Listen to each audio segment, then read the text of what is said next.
Bapak dan Ibu yang saya hormati, membantu sesama adalah perbuatan yang mulia. Apalagi jika yang meminta bantuan adalah keluarga sendiri. Sejak kecil kita diajarkan untuk saling tolong-menolong, saling menguatkan, dan tidak tega melihat saudara kesusahan. Nilai ini sangat baik dan patut dijaga. Namun Bapak dan Ibu dalam perjalanan hidup ada satu hal penting yang sering tidak diajarkan, yaitu batasan dalam membantu. Karena niat baik yang tidak dibarengi kebijaksanaan kadang justru berakhir dengan luka di hati, kelelahan batin, bahkan keretakan hubungan keluarga. Boleh saya menyapa sebentar, Bapak dan Ibu yang sedang menyimak berasal dari daerah mana? Dari Jawa, Sumatera, Kalimantan, Sulawesi, atau mungkin sedang berada di luar negeri. Dari manapun Bapak dan Ibu mendengarkan, semoga obrolan ini terasa dekat, seperti nasihat dari sahabat yang ingin kita tetap kuat dan tenang. Ada cerita ringan yang sering terjadi. Seorang ibu berkata pelan, "Saya membantu karena tidak tega, tapi lama-lama saya capek sendiri." Ia tidak marah, tidak menyesal membantu, tetapi hatinya lelah karena bantuan yang diberikan tidak pernah membawa kebaikan. Justru membuatnya terus dimanfaatkan. Bapak dan Ibu yang saya hormati, video ini bukan untuk mengajarkan menjadi pelit, apalagi memutus silaturahmi. Obrolan ini justru ingin mengajak kita belajar membedakan mana membantu yang mendidik dan mana membantu yang justru merusak. Baik merusak orang yang dibantu maupun diri kita sendiri, karena tidak semua orang yang meminta bantuan benar-benar ingin bangkit. Ada juga yang tanpa sadar menjadikan kebaikan kita sebagai kebiasaan buruk mereka. Jika hal ini dibiarkan terus-menerus, usia tua bisa diisi dengan kelelahan, kekecewaan, dan rasa tidak dihargai. Semoga segmen pembuka ini membuat Bapak dan Ibu merasa ditemani, bukan dihakimi. Di segmen berikutnya, kita akan mulai membahas jenis orang pertama yang perlu kita bantu dengan cara berbeda agar kebaikan kita tetap menjadi pahala, bukan sumber luka. Bapak dan Ibu yang saya hormati, jenis orang pertama yang perlu kita bantu dengan cara berbeda adalah orang yang tidak mau berusaha, tetapi terus berharap ditolong. Bukan karena mereka tidak mampu, melainkan karena mereka memilih untuk bergantung. Bantuan yang terus-menerus diberikan kepada orang seperti ini seringkali tidak membuat mereka bangkit. Justru membuat mereka semakin nyaman di tempatnya. Ada cerita ringan yang mungkin terasa dekat. Seorang bapak pernah membantu saudaranya berkali-kali. Setiap kali diberi bantuan, saudaranya berjanji akan berubah. Namun waktu berjalan, janji tinggal janji. Bantuan habis, masalah tetap sama. Bapak itu akhirnya merasa lelah, bukan karena membantu tetapi karena tidak pernah melihat usaha. Bapak dan Ibu membantu orang yang tidak mau berusaha ibarat menuangkan air ke dalam wadah yang bocor. Sebanyak apapun yang kita beri, tidak akan pernah terasa cukup. Lama-kelamaan, yang muncul bukan rasa terima kasih, melainkan tuntutan baru. Jika kita berhenti, kita justru dianggap tidak peduli. Membantu dengan bijak berarti tidak mematikan tanggung jawab orang tersebut. Bantuan yang baik seharusnya mendorong mereka bergerak, bukan berdiam. Kadang bentuk bantuan terbaik bukan uang atau materi, melainkan arahan, batasan, dan ketegasan yang lembut. Ketegasan ini bukan kejam, justru bentuk kasih sayang jangka panjang. Bapak dan Ibu yang saya hormati, jika kita terus membantu tanpa batas, hati kita bisa lelah. Terlebih di usia senja, ketika tenaga dan pikiran sudah tidak seperti dulu. Kelelahan batin inilah yang sering membuat orang tua merasa dimanfaatkan, kecewa, dan akhirnya menyimpan luka dalam diam. Bukan berarti kita menutup pintu sepenuhnya. Kita tetap bisa membantu, tetapi dengan syarat yang jelas. Misalnya, bantuan diberikan sekali sebagai modal usaha, bukan untuk diulang terus-menerus. Atau bantuan disertai kesepakatan yang mendorong mereka bertanggung jawab atas hidupnya sendiri. Jika Bapak dan Ibu merasa segmen ini bermanfaat dan pernah berada di posisi yang sama, silakan tekan tombol like dan tetap bersama channel ini. Di segmen berikutnya, kita akan membahas jenis orang kedua yang juga sering membuat kebaikan kita berakhir dengan kelelahan hati jika tidak disikapi dengan bijak. Bapak dan Ibu yang saya hormati, jenis orang kedua yang perlu kita bantu dengan kehati-hatian adalah orang yang tidak pernah merasa cukup. Berapapun bantuan yang diberikan, selalu terasa kurang di mata mereka. Hari ini dibantu sedikit, besok minta lebih. Ketika sudah ditolong berkali-kali, yang muncul bukan rasa syukur, tetapi perbandingan dan tuntutan baru. Ada cerita ringan yang sering terjadi dalam keluarga. Seorang ibu membantu satu anaknya dengan tulus. Awalnya hanya sedikit, lalu bertambah. Namun lama-kelamaan, anak tersebut mulai membandingkan dengan bantuan yang diterima orang lain. Kenapa yang itu dapat lebih? Dari sinilah hati sang ibu mulai lelah karena kebaikan yang diberikan tidak lagi dipandang sebagai anugerah, tetapi sebagai kewajiban. Bapak dan ibu, orang yang tidak pernah merasa cukup, biasanya bukan kekurangan bantuan, tetapi kekurangan rasa syukur. Jika kita terus membantu tanpa batas, kita justru ikut memelihara kebiasaan tidak puas tersebut. Bantuan yang seharusnya menjadi penolong, berubah menjadi sumber ketergantungan dan kecemburuan. Membantu orang seperti ini perlu batas yang jelas. Bukan untuk menyakiti, tetapi untuk menjaga kewarasan hati kita sendiri. Kadang kita perlu berkata pelan, ini yang bisa saya bantu, selebihnya kamu perlu berusaha sendiri. Kalimat sederhana ini sering terasa berat diucapkan, tetapi sangat menolong di kemudian hari.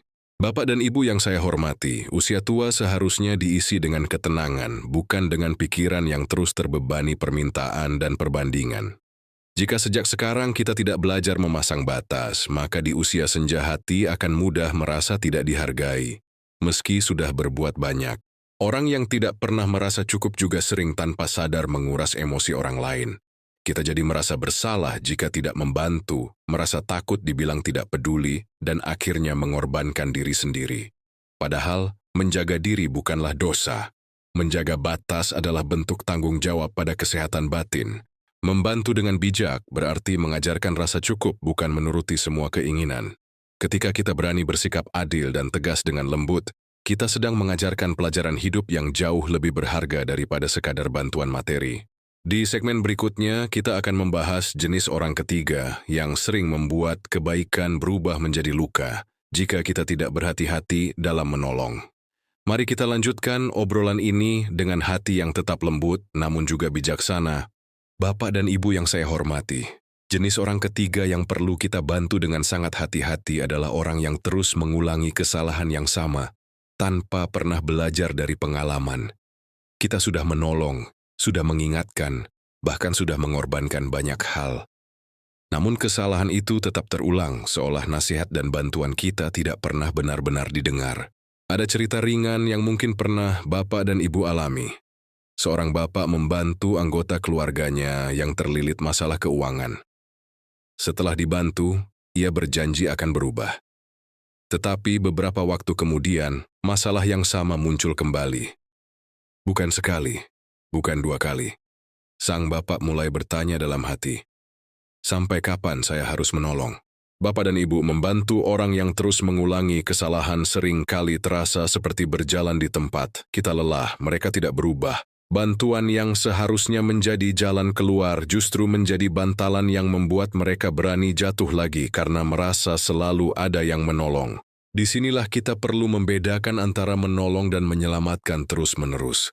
Menolong adalah memberi kesempatan untuk berubah. Menyelamatkan terus-menerus adalah menghapus konsekuensi dari perbuatan mereka. Ketika konsekuensi selalu kita tanggung, orang tersebut tidak pernah benar-benar belajar. Bapak dan Ibu yang saya hormati, usia tua adalah masa di mana kita perlu menjaga energi, baik tenaga maupun perasaan. Jika kita terus membantu orang yang sama dengan masalah yang sama, hati bisa menjadi letih dan kecewa. Kekecewaan yang dipendam terlalu lama bisa berubah menjadi kemarahan dalam diam. Membantu dengan bijak dalam situasi ini berarti berani menghentikan pola lama, bukan dengan marah, bukan dengan memutus hubungan, tetapi dengan berkata jujur dan tenang, saya sudah membantu sejauh ini, sekarang kamu perlu bertanggung jawab pada pilihanmu sendiri. Kalimat ini mungkin tidak enak didengar, tetapi sangat mendidik. Jika Bapak dan Ibu merasa segmen ini menyentuh pengalaman pribadi, silakan tekan tombol like dan tetap bersama channel ini. Di segmen berikutnya, kita akan membahas jenis orang keempat yang sering membuat kebaikan kita disalahgunakan tanpa kita sadari. Bapak dan Ibu yang saya hormati, jenis orang keempat yang perlu kita bantu dengan penuh kewaspadaan adalah orang yang memanfaatkan kasih sayang kita. Mereka tahu kita berhati lembut, tahu kita tidak tega, dan tahu kita selalu ingin menjaga kerukunan keluarga.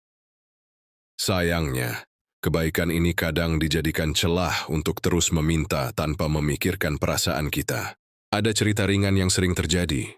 Seorang ibu selalu membantu karena merasa kasihan. Setiap kali diminta hatinya tergerak. Namun lama-kelamaan, bantuan itu tidak lagi disertai rasa hormat. Permintaan disampaikan dengan nada menuntut. Bahkan kadang disertai rasa marah jika tidak dipenuhi. Disitulah sang ibu mulai merasa sedih karena kasih sayangnya justru menjadi alat untuk menekan dirinya. Bapak dan Ibu, orang yang memanfaatkan kasih sayang biasanya tidak terlihat jahat di awal. Mereka datang dengan cerita sedih dengan alasan yang terdengar masuk akal. Namun jika kita perhatikan lebih dalam, permintaan itu selalu berulang, selalu mendesak, dan selalu menempatkan kita dalam posisi serba salah. Jika membantu, kita lelah. Jika menolak, kita merasa bersalah. Membantu orang seperti ini tanpa batas dapat menguras kesehatan batin. Kita jadi terus-menerus merasa tidak enak hati, takut dibilang tidak peduli, dan akhirnya mengorbankan kebutuhan diri sendiri. Padahal, Bapak dan Ibu, menjaga diri juga merupakan bentuk amanah yang tidak boleh diabaikan. Bapak dan Ibu yang saya hormati, kasih sayang seharusnya menghadirkan ketenangan, bukan tekanan. Jika bantuan yang kita berikan membuat hati terus gelisah dan tidak dihargai, itu pertanda bahwa batas perlu ditegakkan. Batas bukan untuk menjauhkan, tetapi untuk melindungi hati agar tetap utuh. Menegakkan batas pada orang yang memanfaatkan kasih sayang memang tidak mudah. Namun bisa dilakukan dengan cara lembut, misalnya dengan mengatakan, "Saya ingin membantu, tapi saya juga punya keterbatasan."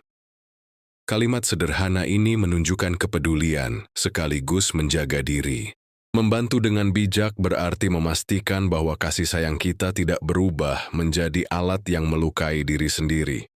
Dengan begitu, kebaikan tetap menjadi sumber pahala, bukan sumber penderitaan.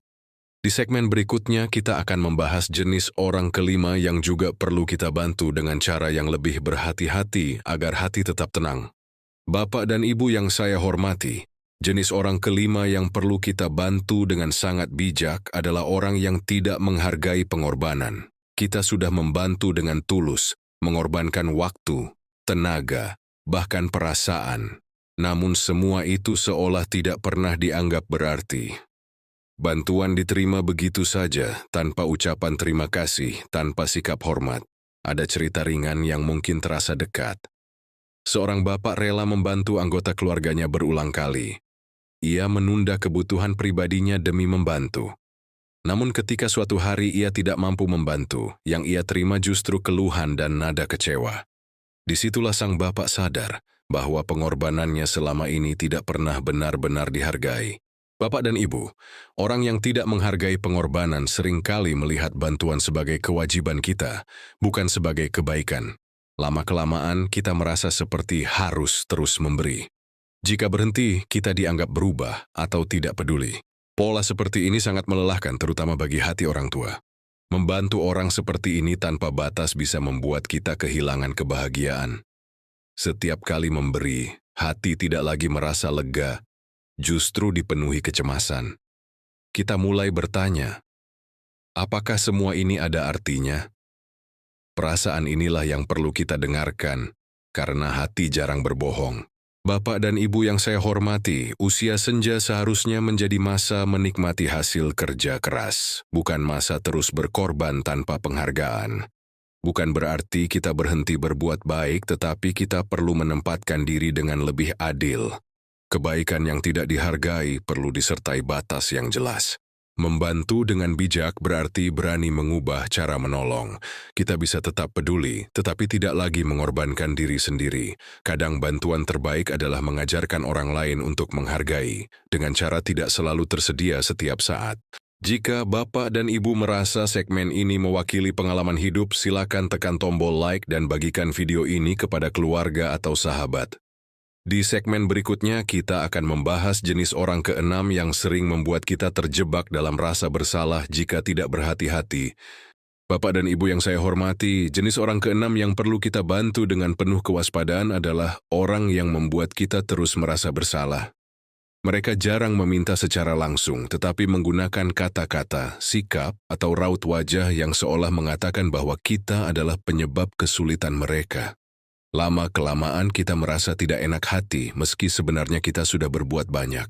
Ada cerita ringan yang sering terjadi. Seorang ibu selalu membantu sebisanya, namun setiap kali ia tidak mampu membantu, ia mendengar kalimat seperti, "Ya sudahlah, mungkin saya memang tidak sepenting itu." Kalimat sederhana, tapi menusuk.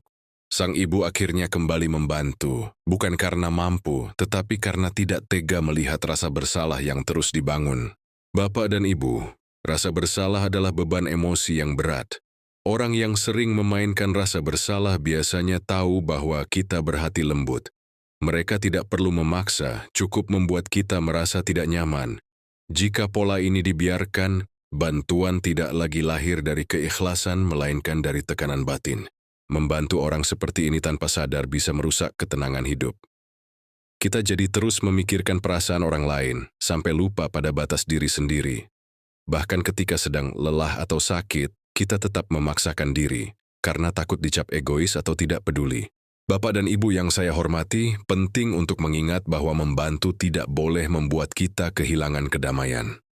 Rasa bersalah yang terus-menerus bukan tanda kasih sayang yang sehat. Kasih sayang yang sehat membuat kedua belah pihak merasa dihargai, bukan tertekan.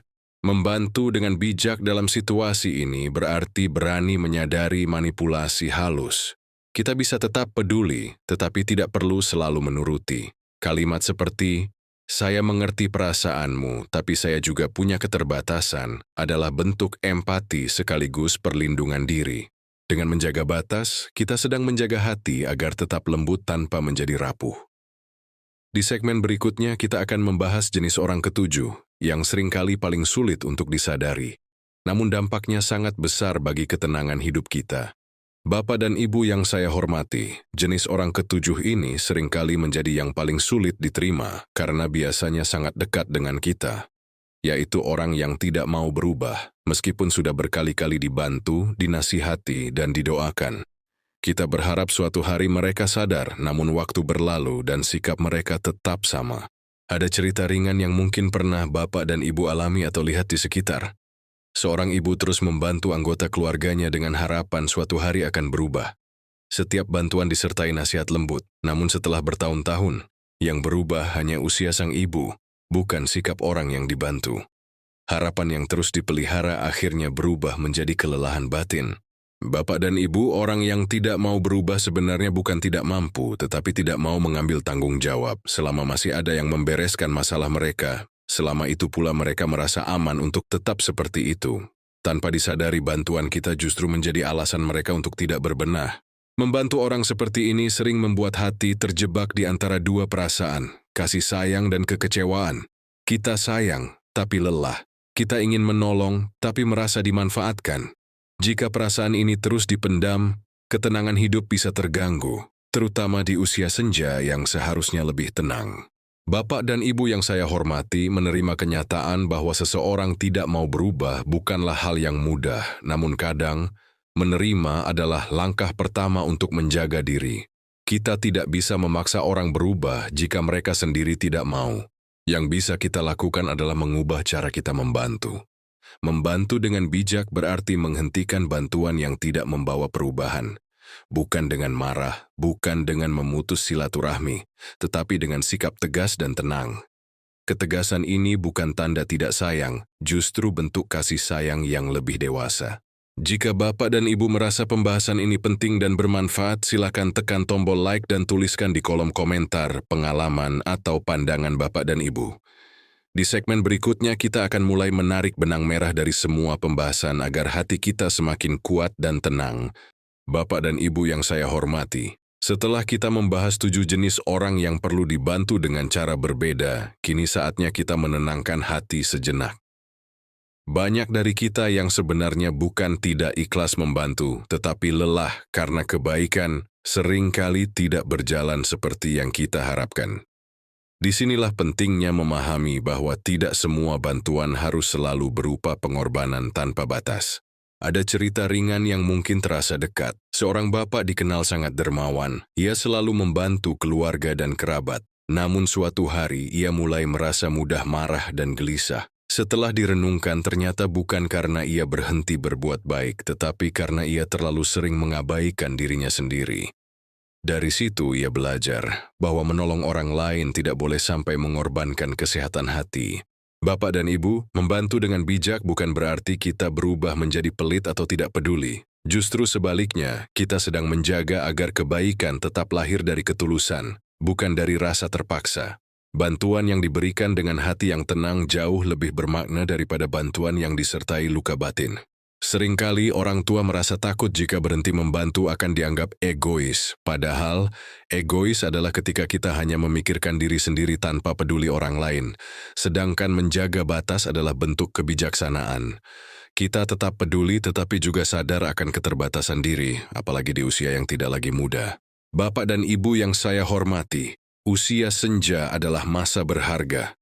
Masa untuk menikmati ketenangan, memperbanyak syukur, dan menjaga kesehatan lahir batin. Jika hidup terus dipenuhi beban orang lain, kita kehilangan kesempatan untuk merasakan damai yang seharusnya menjadi hak kita.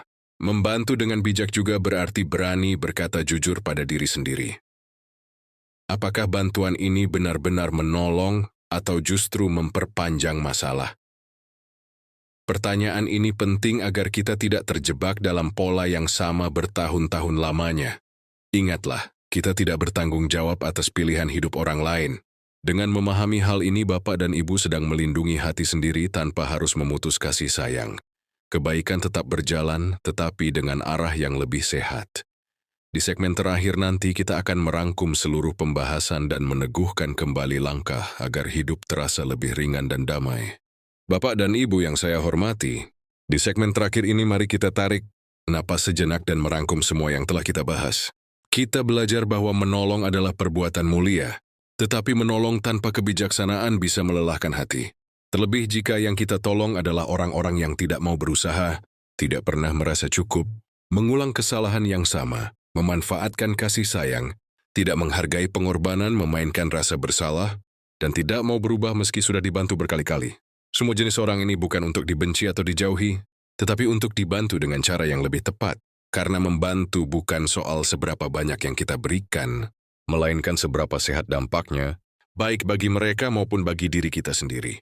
Kebaikan yang terus mengorbankan ketenangan batin bukanlah kebaikan yang utuh. Ada cerita ringan sebagai penutup. Seorang ibu berkata, "Jair, dulu saya kira membantu berarti selalu ada. Sekarang saya belajar membantu juga berarti tahu kapan harus berhenti." Kalimat sederhana ini menyimpan kebijaksanaan yang dalam. Ia tetap menyayangi keluarganya, tetapi tidak lagi mengabaikan dirinya sendiri. Bapak dan Ibu yang saya hormati, usia senja adalah anugerah. Masa di mana kita seharusnya lebih tenang, lebih damai, dan lebih dekat dengan hal-hal yang menyejukkan hati. Jika hidup terus dipenuhi beban orang lain, kita kehilangan kesempatan untuk menikmati masa ini dengan penuh syukur. Menolong dengan bijak bukan tanda hati mengeras. Justru sebaliknya, itu tanda hati semakin dewasa. Kita belajar berkata ya dengan tulus, dan berkata tidak tanpa rasa bersalah. Kita belajar bahwa kasih sayang tidak selalu diwujudkan dengan memberi, tetapi juga dengan membiarkan orang lain belajar bertanggung jawab. Semoga pembahasan ini bisa menjadi pengingat lembut bagi Bapak dan Ibu, bahwa menjaga diri sendiri bukanlah dosa.